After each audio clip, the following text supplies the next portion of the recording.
pagi. Pagi Bu, masuk. Bagaimana kabarnya Pak? Alhamdulillah baik. Gimana? Sehat Pak. Gimana Bu? Ada yang bisa saya bantu? Ini Pak, seperti yang saya sudah konfirmasi ke Bapak kemarin, saya izin waktunya Bapak, saya ada tugas dari calon guru penggerak mewawancarai kepala sekolah yang ada di sekitar saya. Bapak bersedia ya Pak ya saya wawancara? Ya, untuk Ibu selalu bersedia. Luar biasa. Insya Allah. Bapak kelihatan masih tetap kuat ya, Iya kan? dengan sehat. Alhamdulillah, ini berkat semua doa teman-teman, doa siswa-siswa kita selalu diberikan kepada kita semua. Ya seperti ini. Kemudian ini Pak, saya mau tanya kira-kira Bapak sudah berapa lama jadi pimpinan di SMP 1 Rantau Pulung ini? Kalau SK saya Bu dari bulan Maret tahun 2018, berarti sudah sekitar 5 tahun. Sekitar 5 tahun ya sekitar jadi 5 tahun. pimpinan di sini ya Pak ya. Tentunya selama menjabat jadi pimpinan banyak tantangan yang dihadapi ya Pak ya. Itu sudah tentu. Baik Pak, ini saya akan mengajukan beberapa pertanyaan terkait tentang apa namanya ini tugas Bapak selama menjabat jadi kepala sekolah di SMP 1. Langsung saja ya Pak ya. Silakan Bu, silakan. Oke, pertanyaan saya yang pertama, kira-kira selama ini bagaimana Bapak dapat mengidentifikasi kasus-kasus yang merupakan dilema etika dan bujukan moral di SMP 1? Baik Bu, untuk kasus-kasus tersebut bukan hanya 2 kasus itu ya, baik kasus kecil maupun yang dianggap besar maupun ya apa namanya, kita berdayakan guru BK, kan di sini ada guru BK mungkin ada 2 orang, kita berdayakan. Jadi kalau ada kasus terlebih dahulu kita yang pertama menangani itu guru bidang konseling. Iya. Jadi setelah itu dilaporkan ke kami untuk mempelajari kasus tersebut. Kalau memang perlu diambil sebuah kebijakan terhadap kasus itu, barulah kita tindak lanjuti. Jadi kita berdayakan dulu guru BK-nya, bimbingan konselingnya. Jadi setiap kasus itu ditangani dari guru bimbingan konseling, baru ke kepala sekolah. Oh iya Pak. Kemudian bagaimana Bapak menjalankan pengambilan keputusan di sekolah Bapak, terutama untuk kasus-kasus di mana ada 2 kepentingan yang sama-sama benar atau sama-sama mengandung nilai kebajikan? Nah, itu tadi setelah kita mempelajari kasus apa yang dihadapi oleh anak-anak kita di sini, kami mengumpulkan semua stakeholder yang ada di dalam sekolah ini, mulai dari guru bidang studinya, guru wali kelasnya, kemudian kita bedah bersama-sama kasus itu. Kalau misalnya memang perlu ditindaklanjuti, kita tindaklanjuti. Kemudian apabila kasus itu dianggap sudahlah hanya sampai sebatas di guru bidang studi aja, itu mungkin sampai di situ, tidak sampai ke kepala sekolah. Oh iya. Karena itu pengambilan keputusan terakhir itu di kepala sekolah. Ketika kasusnya sudah dianggap tidak bisa diputuskan di BK ya Pak? Betul. Kemudian Pak, untuk yang pertanyaan saya yang ketiga, kira-kira langkah-langkah atau prosedur seperti apa yang biasa Bapak lakukan selama ini? Nah, untuk kasus kami sudah sepakat bahwa setiap kasus itu ditangani secara bersama-sama. Jadi prosedurnya itu dari guru bidang studi dulu. Misalnya ada kasus anak susah untuk belajar, kemudian ada anak siswa yang tidak mengerjakan tugasnya. Jadi pertama yang menghadapi itu guru bidang studinya dulu.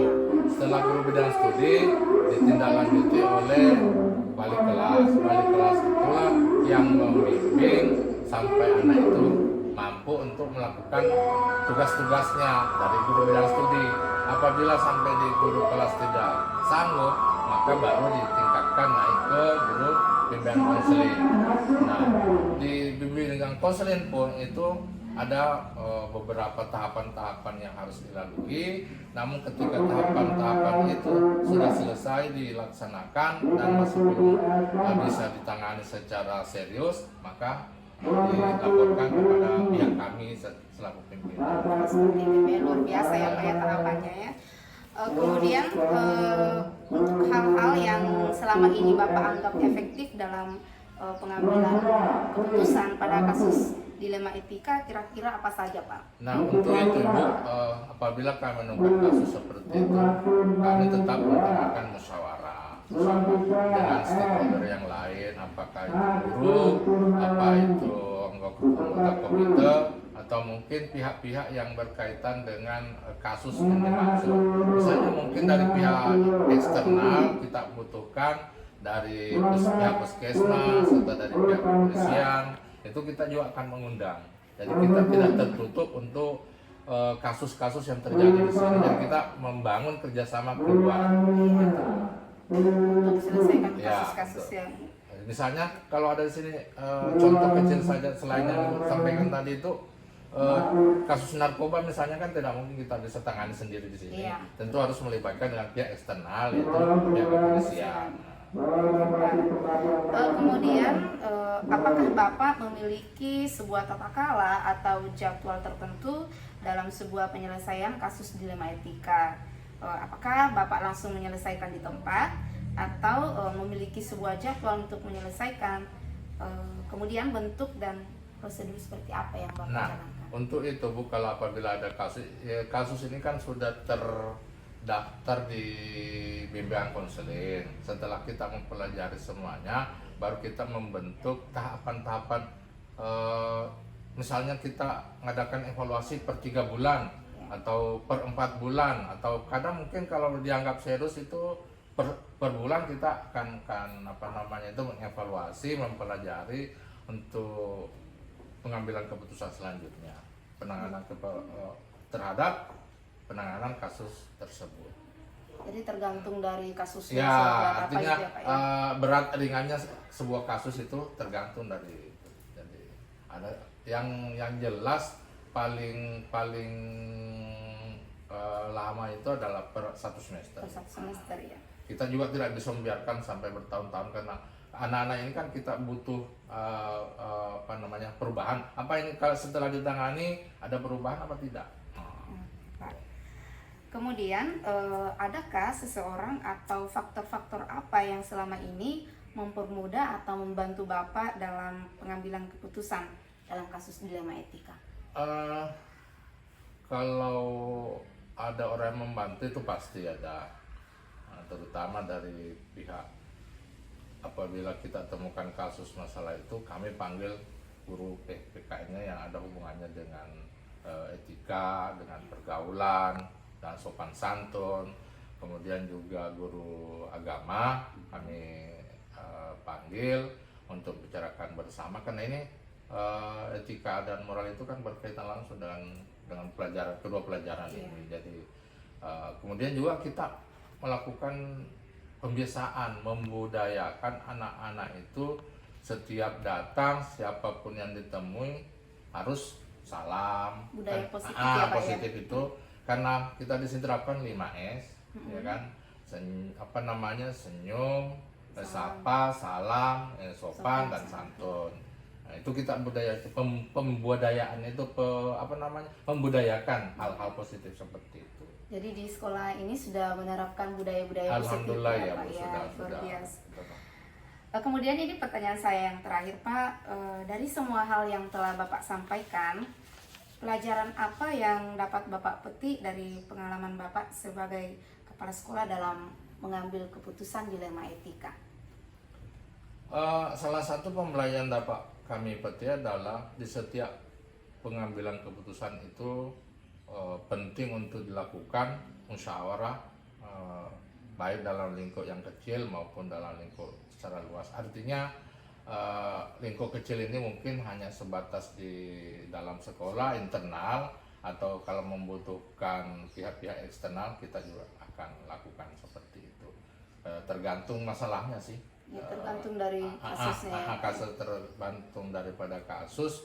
kecil atau ringan, sedang atau berat.